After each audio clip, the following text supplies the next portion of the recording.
በአሁኑ ወቅት እንግዲህ የአሜሪካና የቻይና የኢኮኖሚ ጦርነት ለየት ወደ አለ መንገድ ተቀይሯል። እሱን ትንሽ ልንገራችሁ። እጅግ በጣም ከባድ ነገር ነው። ይሄ ነው ብዙዎቻችን እንደምናውቀው እንግዲህ አሜሪካ ላይ የተለያዩ ብራንዶች አሉ። ማለትም የቦርሳ፣ የልብስ እጅግ በጣም ውድ የሆኑ የሰዓትን ጨምሮ የተለያዩ ትላልቅ ብራንዶች አሉ። እነዚህም ብራንዶች እጅግ በጣም ውድ ናቸው። ውድ ከሚያደርጓቸው ነገሮች ማለት ደግሞ የሚሰሩበት ማቴሪያል፣ የሚወስዱት ጊዜ፣ በተጨማሪም የሚሰሩበት ሀገርና ምን ያህል ሊሚትድ እንደሆኑ በብዛት ነው የሚታተሙት ወይስ በሊሚትድ ነው በቁጥር ብቻ ነው የሚታተሙት የሚለው ነገር እንግዲህ ገበያ ላይ ዋጋቸው ውድ እንዲሆን ያደርጋቸዋል ማለት ነው። ታዲያ በአሁኑ ወቅት በቻይናና በአሜሪካ መሀል የተፈጠረው የትሬድ ዋር ተመልክቶ እንግዲህ የተለያዩ ቪዲዮዎች ማለትም የቲክቶክ ቪዲዮዎቻቸው መነሻቸውን ከቻይና በማድረግ እንግዲህ ለአሜሪካኖች ኦር ለተለያዩ የዓለም ሰዎች እንግዲህ የተሰሩ ይገኛሉ ቪዲዮዎች ማለት ነው። እነዚህ ቪዲዮዎች እንግዲህ በኮንተንታቸው ላይ የተለያዩ እጅግ በጣም አሜሪካን ውስጥ ውድ የሆኑ ብራንዶች እኔ መጥቀስ ስለማልችል ነው ስፔሲፊክ እያደረጉ ስማቸውን እየጠቀሱ እጅግ በጣም ውድ የሆኑ ማለትም አንድም ቦርሳ እስከ 30,000 የአሜሪካን ዶላር ድረስ የሚሸጡ ካምፓኒዎችን በመጥቀስ ለዚህም የቻይና ካምፓኒዎች ለነዚህ ትላልቅ ካምፓኒዎች ማለትም እጅግ በጣም ውድ ለሆኑ ሌክዠሪ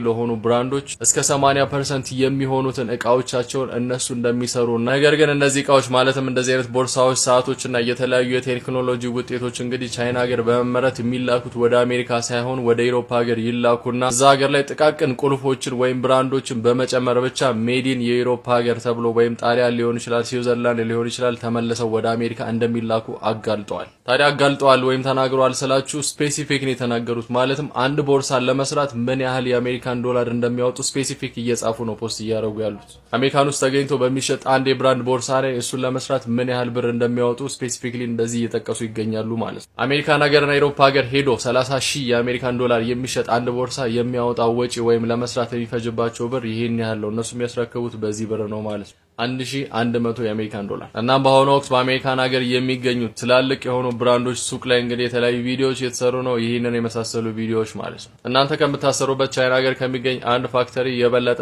ኦፈር ተደርጎልኛል፣ ቅናሽ አግኝቻለሁ፣ ከእናንተ አልገዛም የሚሉ የተለያዩ ቪዲዮዎች እየተሰሩ ይገኛል በአሁኑ ወቅት። እናም በአሁኑ ወቅት እንደዚህ አይነት ቪዲዮ በመሰራታቸውና እውነቱ በመውጣቱ ዓለም ላይ የሚገኙ ትላልቅ ብራንዶች ገበያቸውን እያጡ ይገኛሉ። በቻይና ሀገር የሚገኙ ፋብሪካዎች እንግዲህ እንደዚህ አይነት ብራንድ የሆኑና ኳሊቲ የሆኑ እቃዎችን ማግኘት ከፈለጋችሁ ቀጥታ ከኛ ማዘዝ ትችላላችሁ፣ የምታጡት ሎጎን ብቻ ነው ብለው እየተናገሩ ይገኛሉ። ይህ እንግዲህ በዓለማችን እጅግ በጣም ታዋቂና ትላልቅ ብራንድ የሆኑ ካምፓኒዎችን እጅግ በጣም የሚጎዳ ነው። በተጨማሪም በሁለቱ ሀገራት መሀል ያለውን የግብይት ሁኔታ የሚያሻክር ነገር ነው ማለት ነው። ታዲያ እናንተስ እንደዚህ አይነት ደሴም ዱራቢሊቲ ማለትም የቆይታ ጊዜ፣ ጥንካሬ እንዲሁም ውበት ያለው ነገር ግን ሎጎ የሌለውን አንድ እጅግ በጣም የሚያምር ነገር ግን ዋጋው ቅናሽ የሆነ ቦርሳ ለገበያ ቢቀርብላችሁ ትገዛላችሁ? ትጠቀሙታላችሁ? የቱን ነው የምታስበልጡት? የቱን ነው የምትገዙት? ኳሊቲ የበለጠ ብራንድ ማተር ያደርጋል እናንተ ጋር?